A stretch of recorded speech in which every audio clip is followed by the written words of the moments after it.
Thank you for inviting me. I mean, when you asked me to present at this countdown, I took on the challenge. I said, okay, let's do something a bit different. So I'm going to be out of my comfort zone for a while. So instead of throwing a fancy neurological case at you, I'm going to discuss the topic of happiness, okay, from a neuroscience point of view. So why I chose this topic? One, because I like to make a fool of myself, and the other reasons that prompted me to have a look at what science can tell us about happiness is because, I mean, let's face it, these are hard times, and there is an epidemic of depression. And my question that had in my mind is how much of this is kind of self-inflicted, right? And what we can do about, and we hear a lot about this well-being. So I was very, very curious to find out what actually well-being means for us. So I thought, okay, let's bring happiness under the microscope and let's see whether science has to tell us something about happiness. And I was really astonished by the amount of literature that is out there, like scientific literature. It's coming from different fields, so predominantly social psychology, so the science of groups and how group of people behave in certain situations. It's coming from a branch of psychology called positive psychology, which actually studies positive emotion, how to cultivate, how to boost them. And then it's coming also from something I'm slightly more familiar with, cognitive neuroscience. So what we have learned from this, what I'm gonna just give you a taste, a flavor of the main things that I've discovered reading about happiness from a scientific point of view. And first thing we're gonna have a look at is how our brain is engineered, is structured in a way that it can actually lead us astray when in matters of happiness. Okay,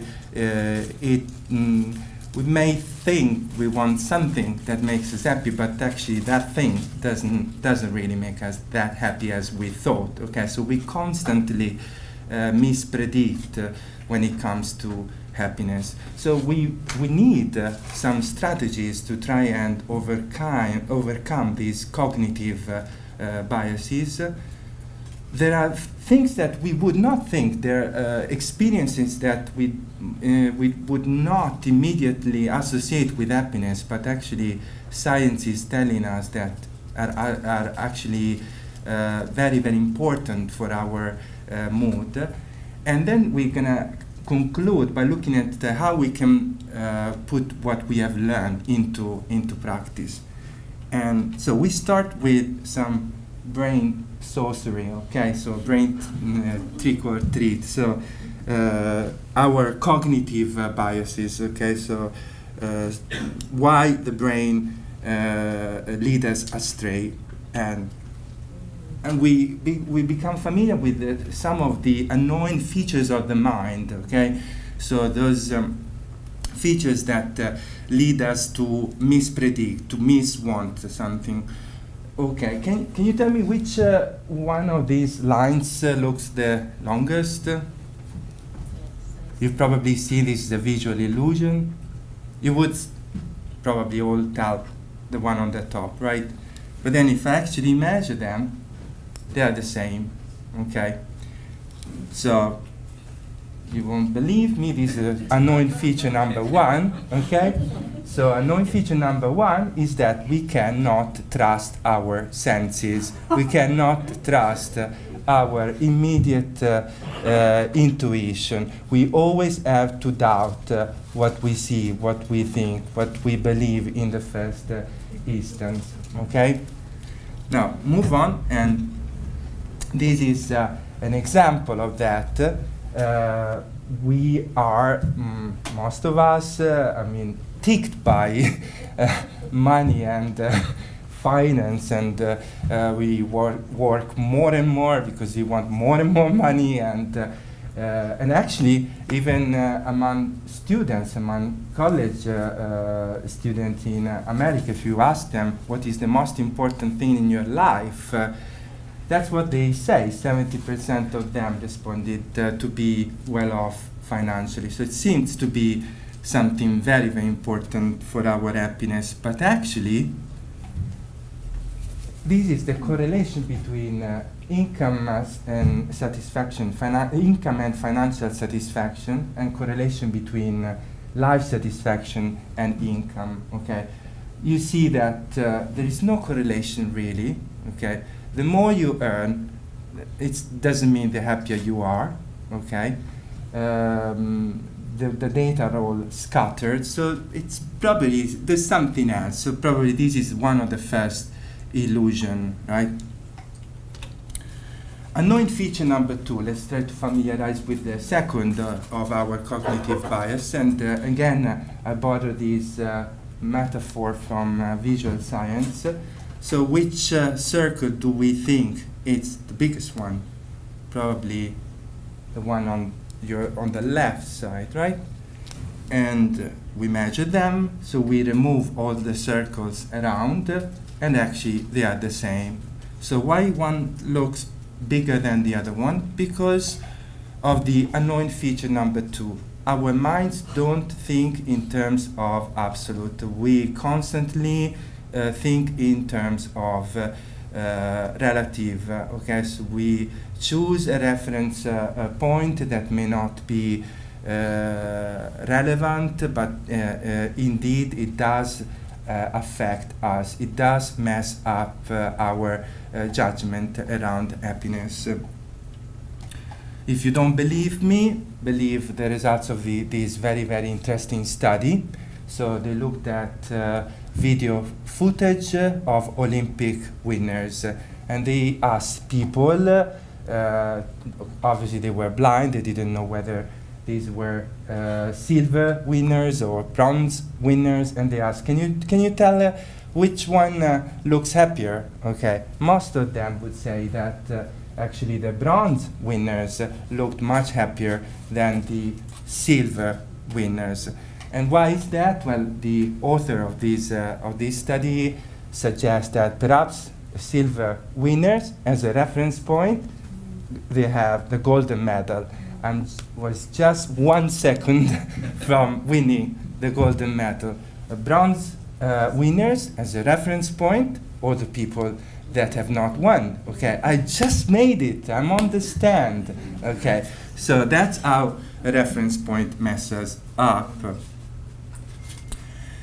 And this is a book that I highly recommend, The How of Happiness, where Sonia Lubomirsky has run this study asking people who earn 30K, how much do you think you would need to be happy? Okay, and they would say, well, I need 50K and I'm gonna be sorted, okay?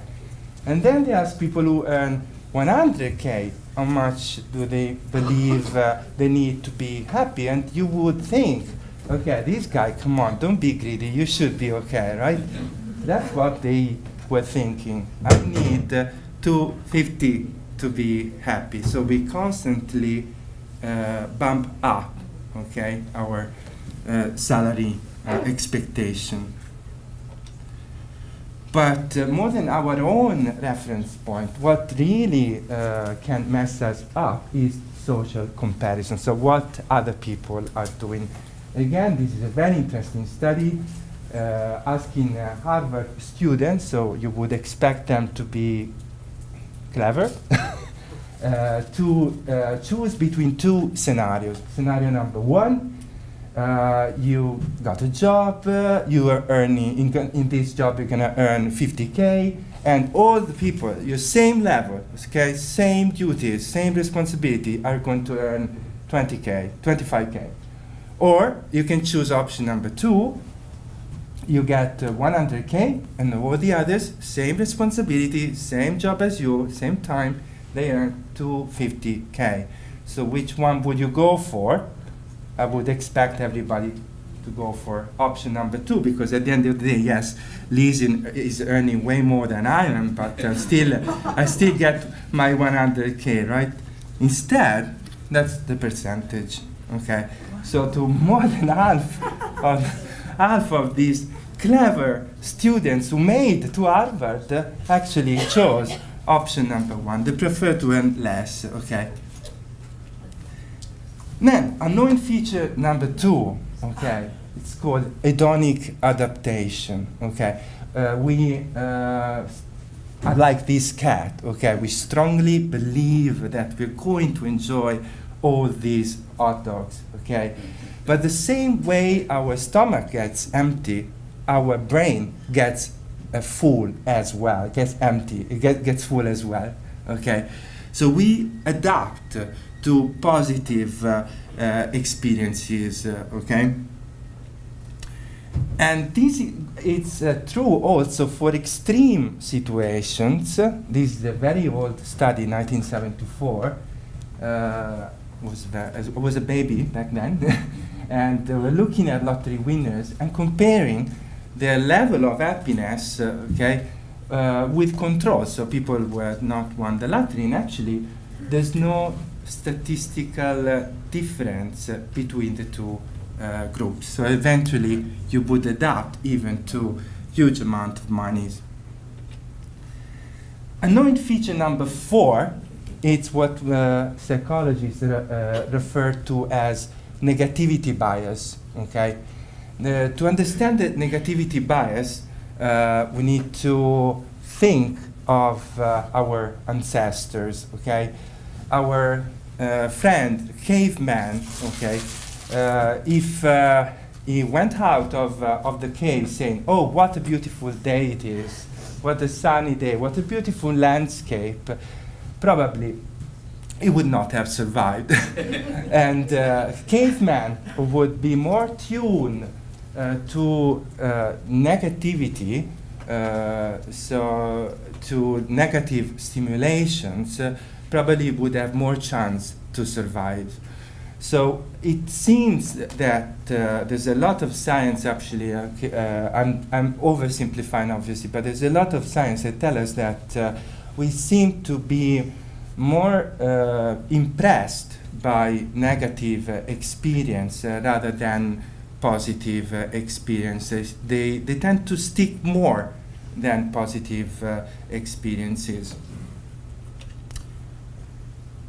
And the negativity bias is seen also when we think of, again, of extreme scenarios. Okay, this is a study done on people who went on to have an HIV test, and they were asked what would happen, how would you feel, what would you expect to feel if the test came back positive. And obviously, most of them, they predicted their life would be destroyed, okay, so in a scale from 0 to 194.7, and it's intuitive, right?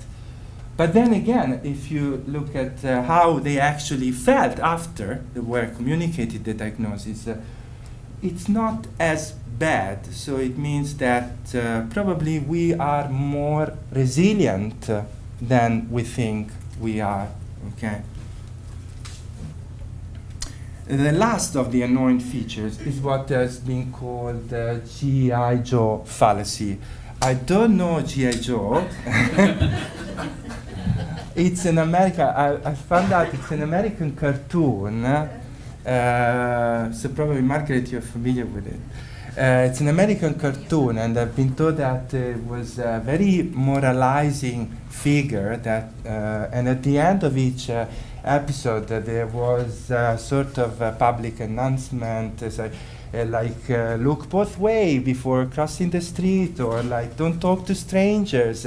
And all the kids would answer, thanks, G.I. Joe, now I know. And then G.I. Joe would go, and knowing is half the battle.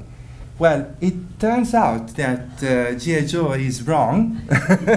So knowing something, appreciating our cognitive biases, unfortunately, is not enough to overcome them. Okay, no matter how much we say, okay, if something costs 20 pounds or 99.99 pounds, it's actually the same.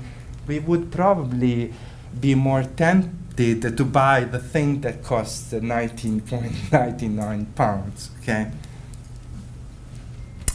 So where do we go from here? So we'll learn about our cognitive biases. So we need something to overcome these biases.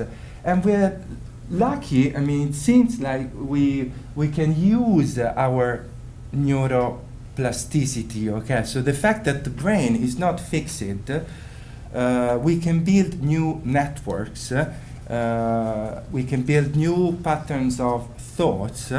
They do develop with habits, okay? So it's something that you actively need to do and track with the time if you want to be successful.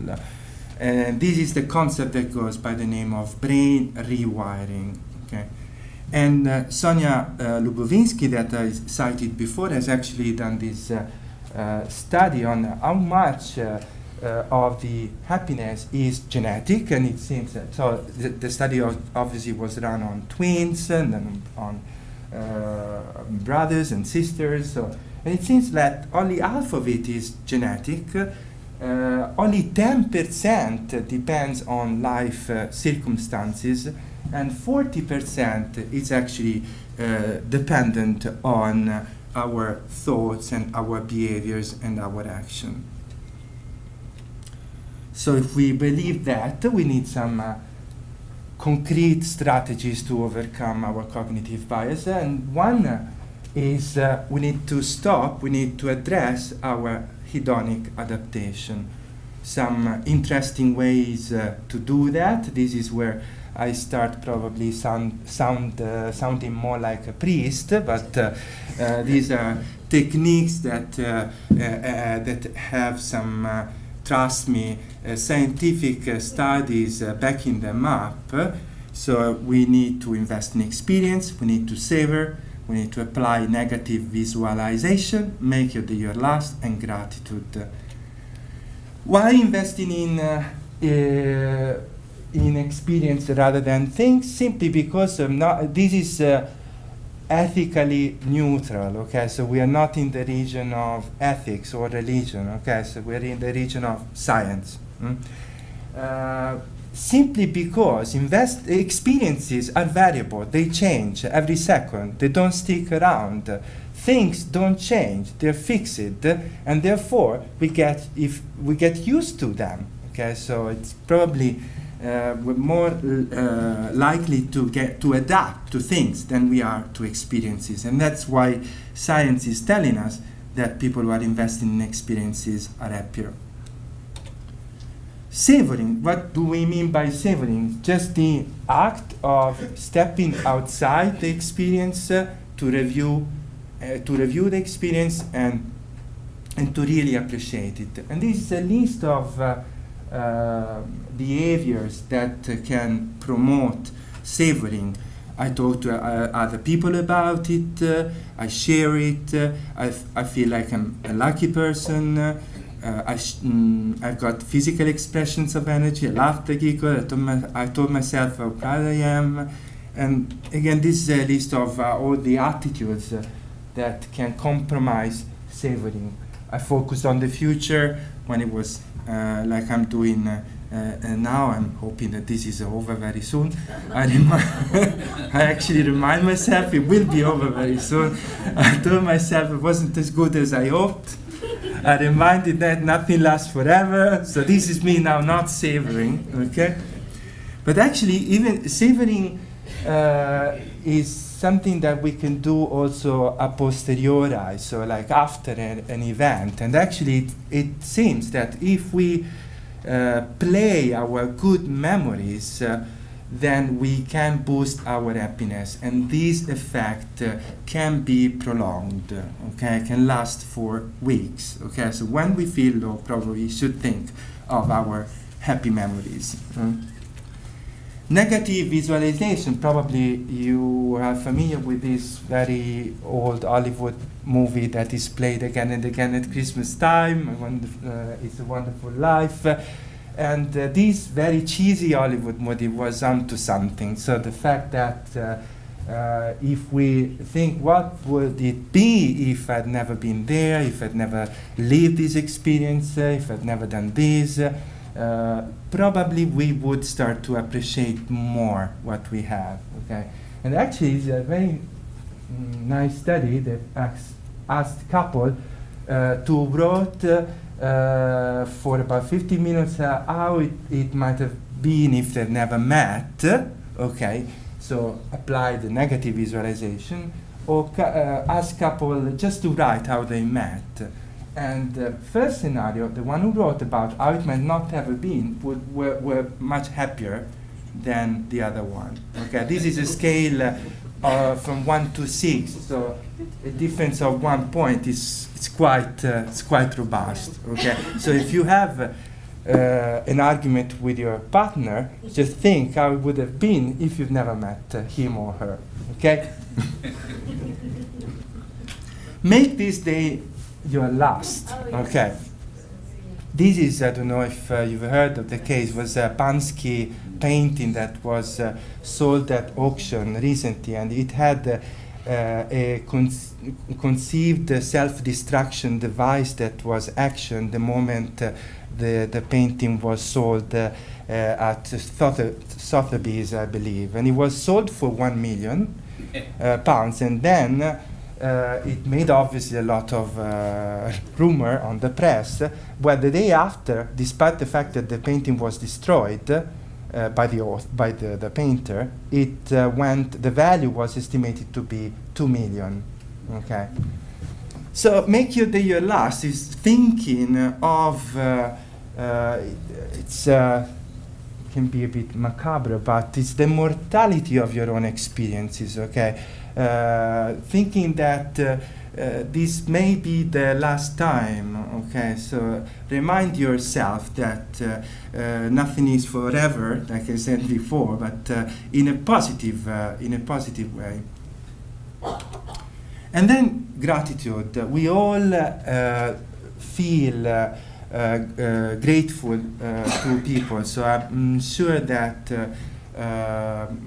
we all have someone we want to thank for, but we don't find the time, we don't do it, we're too busy with our life, or we think it is implied. Well, actually, this is a study where people were asked to write about something they were grateful for, and they were compared with people who only had to write about hassles in their life or about neutral event, okay? If I ask people to write about what they're grateful for, not only they're generally their life, they feel their life as a whole it's much better, but also, funny enough, they've got less physical symptoms, less pain, and they do exercise more. Okay, so they do feel more active, they feel more like energized. Okay. Then we need some strategy number 2. We need some strategies to reset our reference points. Okay, so we said the reference point is something irrelevant but yet salient that can mess up your judgment. How we can do that? Well, recommendation: if you earn 250K and you're not happy, just go back and think when you were earning 100K, okay? If you are a consultant and you're not happy with your salary, just go back and think when you were like a very poor student, okay? And this also, it's true really for not just for finance, but in other dimensions of our life. Concrete observing. Okay, we struggle in the morning to find parking at New Cross. Well, go one morning at the Queen Elizabeth Hospital. and then we can talk about it again. Okay? Avoid social comparison. Well, there's lots of studies now on social media. It's quite clear that people who spend more time on Facebook, on Twitter, that they're generally, for some reason, less happy than other people. And probably the reason is that most of the time they are sort of dragged into making downward comparisons with their life. Interrupt your consumption, okay? So try to and increase your variety. So techniques just to make sure you don't adapt to things or experiences, okay? So if you're planning a holiday, instead of going away for 4 weeks, just break your holiday during the year, okay? Strategy number 3, reset your targets, okay? It's what psychologists call better wanting. So we need to rethink what we want and try to get the best of what we already have or what we already want, or think about the things that we usually don't associate with happiness. Okay, getting the best out of what we already have, out of what we already want is. We can go there, we can achieve that by using what psychologists refer to as our signature strengths. Signature strengths is basically our good traits, okay? So the characteristics, those characteristics of our personality that are generally, universally considered as positive, as good. And the signature strengths is the one that we value the most, that probably define us the most. And there is a link if you are curious to know what are your character strengths. You can actually do this survey. These are the 24th signature strength: humor, bravery, persistence, love, creativity, and so on. Applying these signature strengths in your life, it's significant in the sense that, as you see here, it seems that our depressive symptoms tend to decrease significantly, and the effect is sustained over time. Another way to achieve better wanting is to try and seek out jobs and activities that give us flow. What we mean by flow is basically something that we all have experienced when we are completely immersed, when we're doing something that feels so good that we even forget our physical needs, okay?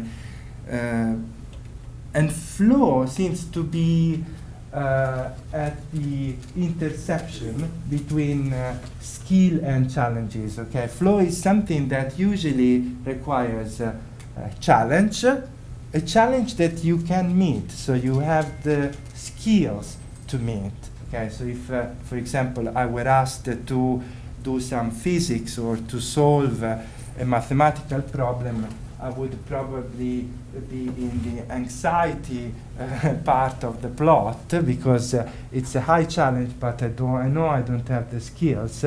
I keep telling my father that he wanted me to be an engineer. I don't have the skill. But probably if I read a neurology book, or if I do something neurologically related, I hope to have the skills and there's a high challenge. So it's something that gives me flow, okay? And actually this is another interesting study where people were asked during their day what they were doing. At the time they were using a paging system. So they would page you, ask you, what are you doing, are you feeling, and what would you like to be doing? And most of the people, well, what a silly question. I would rather be at leisure and do nothing and just relax. but actually people were feeling more, they had a sense of efficacy, sense of self-confidence more when they were at work. So they were happier, funny enough, when they were working.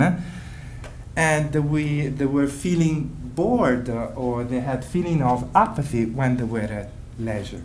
Okay? So that is flow. And then we said, okay, to set our target, what are the things that we immediately would not associate with happiness, and yet there is evidence that they can boost our happiness?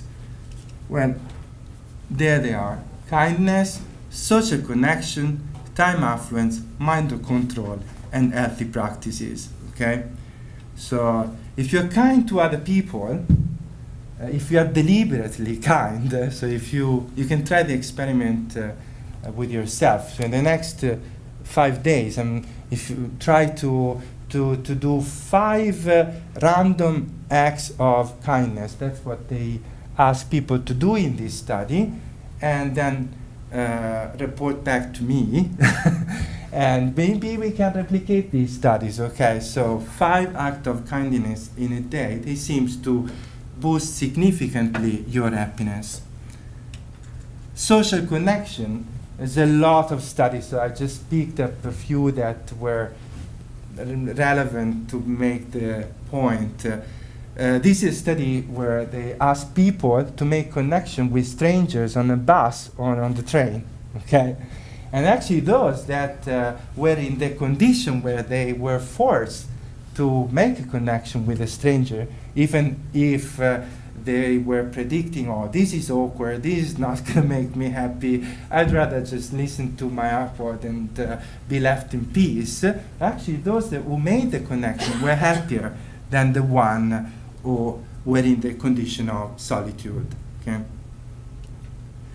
Time affluence, again, if you run after money and you sacrifice your spare time, you're not probably going to be as happy as you could.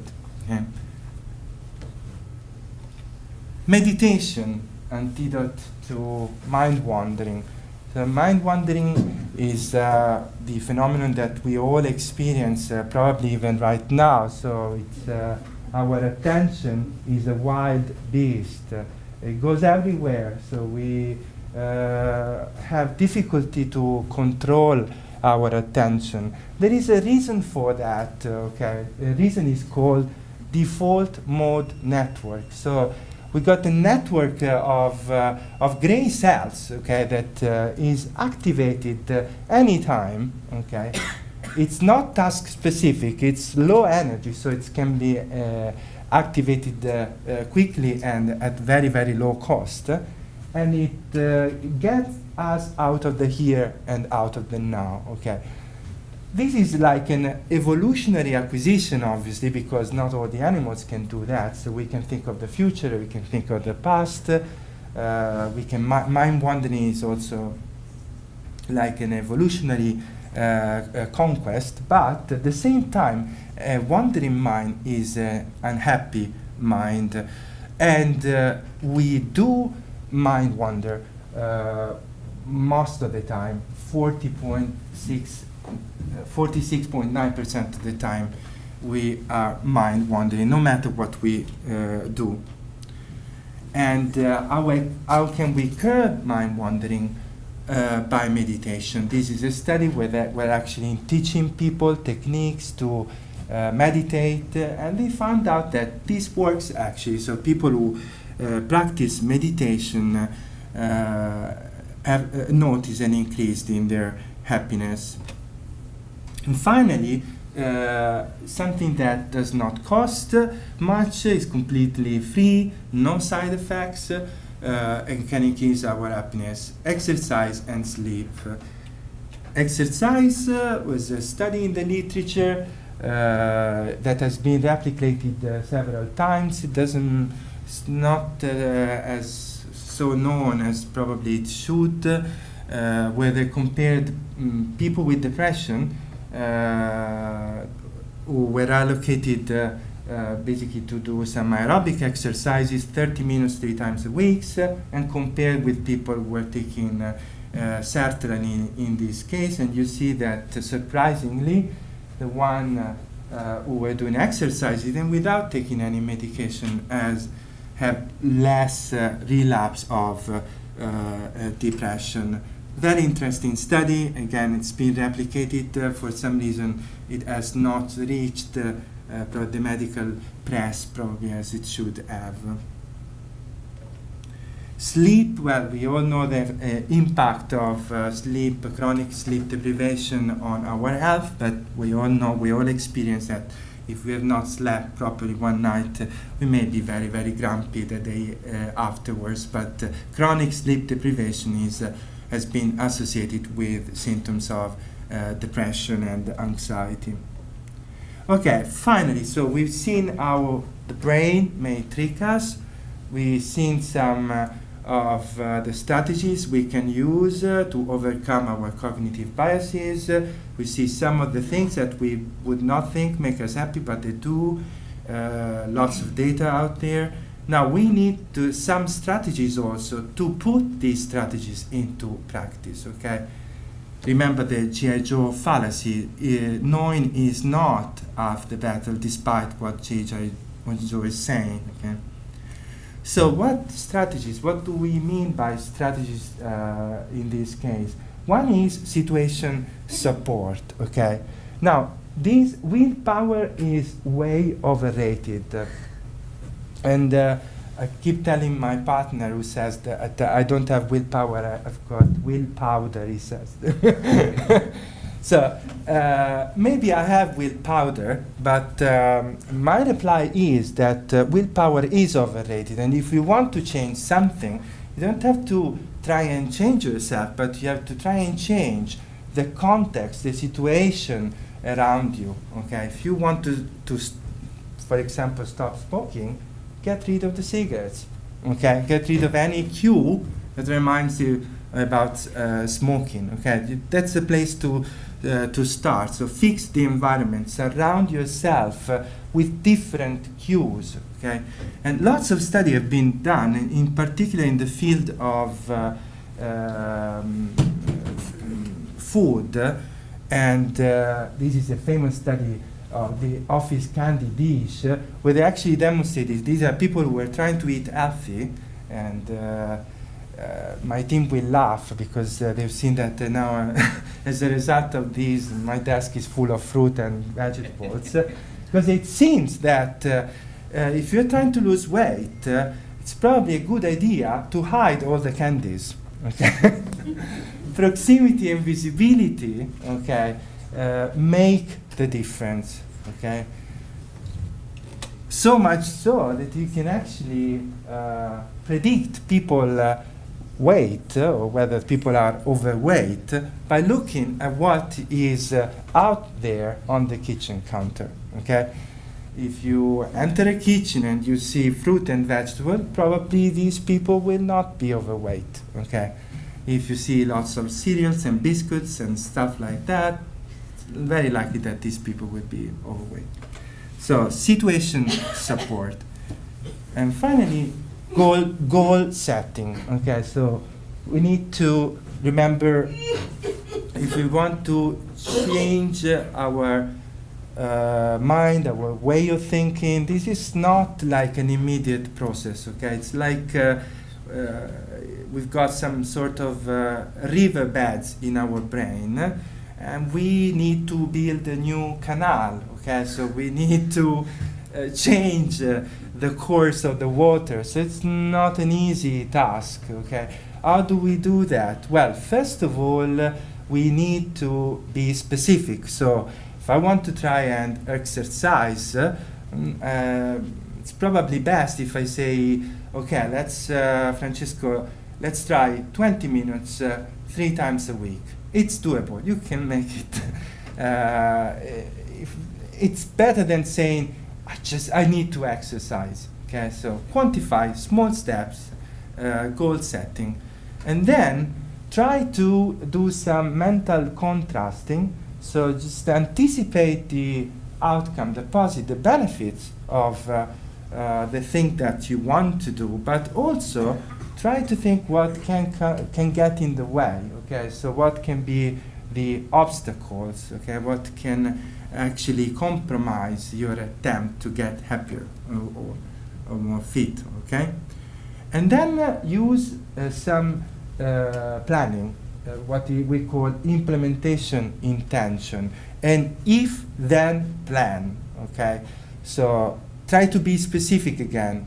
If I see the jar of Nutella, I just turn my back, grab the apple, and walk away.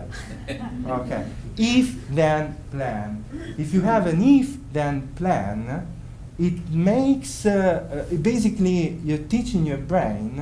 You're using this default network, so it becomes automatic. So you're building this new canal. So you are diverting the course of the water. So you're leveraging the neuroplasticity of the brain.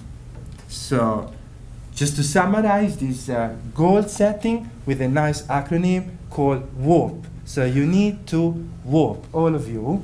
WOOP is wishing, outcome, obstacle, and planning. Okay, there's a lot of research out there. You can actually, there's an app that you can download on your mobile phone to WOOP, and it has been applied also in medicine as well, so in neuro rehab context. Okay. Again, then, so just to summarize, so we have learned how the brain can trick us, okay, can deceive us, making us think that happiness is somewhere where it is actually not. We've learned how to break the spell. Okay, we've learned ways to overcome our cognitive biases. We learned that happiness is not a given, so it's we're not probably born as half glass empty or half glass full people, but we can work towards happiness. There is a science of happiness, so it's science has a saying, so it's not replacing religion, it's not replacing the ethical discourse. I think it is parallel to this. And we can use scientific insight to promote well-being. Thank you for your attention.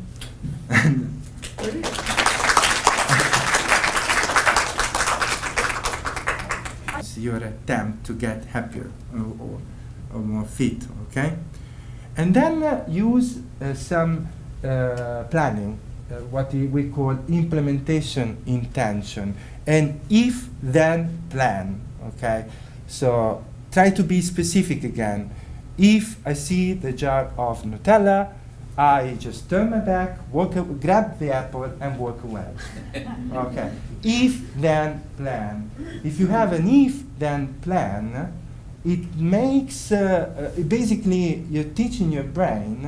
You're using this default network, so it becomes automatic. So you're building this new canal. So you are diverting the course of the water. So you're leveraging the neuroplasticity of the brain. So just to summarize this goal setting with a nice acronym called WOOP. So you need to WOOP, all of you. WOOP is wishing, outcome, obstacle, and planning. Okay, there's a lot of research out there. You can actually, there's an app that you can download on your mobile phone to WOOP, and it has been applied also in medicine as well, so in neuro rehab context. Okay. Again, then, so just to summarize, so we have learned how the brain can trick us, okay, can deceive us, making us think that happiness is somewhere where it is actually not. We've learned how to break the spell, okay, we've learned ways to overcome our cognitive biases. We learned that happiness is not a given, so it's we're not probably born as half glass empty or half glass full people, but we can work towards happiness. There is a science of happiness, so it's science has a saying, so It's not replacing religion, it's not replacing the ethical discourse. I think it is parallel to this. And we can use scientific insight to promote well-being. Thank you for your attention.